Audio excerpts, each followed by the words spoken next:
ہم سمجھتے ہیں کہ انہوں نے قوم کی امیدوں پر پورا اترتے ہوئے بڑا اطمینان بخش فیصلہ دیا، اور اس پر آج قوم کل اب یوم احتجاج نہیں ہوگا بلکہ یوم تشکر ہوگا۔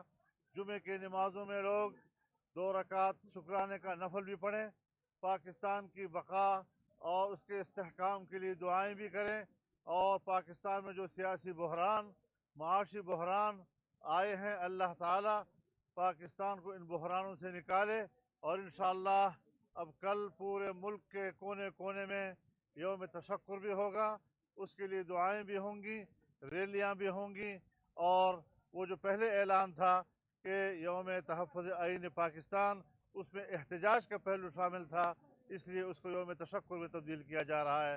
اس کا اعلان کرنے کے لیے میں حاضر ہوا ہوں۔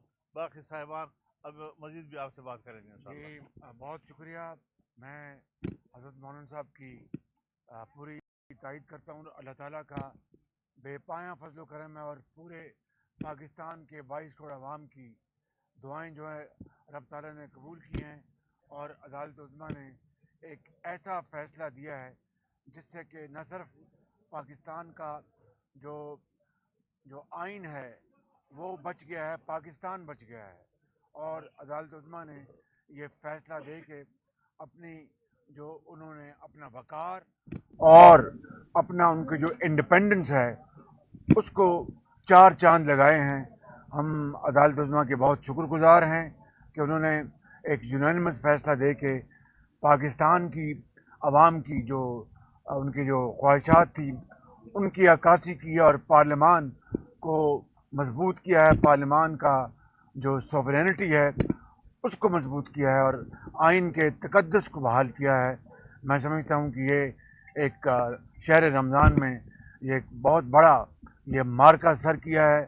پاکستان کے 22 کروڑ عوام نے، متحدہ اپوزیشن نے، اور تمام اتحادی پارٹیز نے اور عوام کے ساتھ مل کر یہ جو جنگ ہم نے غربت کے خلاف لڑنی ہے، بے روزگاری کے خلاف لڑنی ہے، اور مہنگائی کے خلاف لڑنی ہے، یہ انشاءاللہ ہم مل کر انشاءاللہ لڑیں گے۔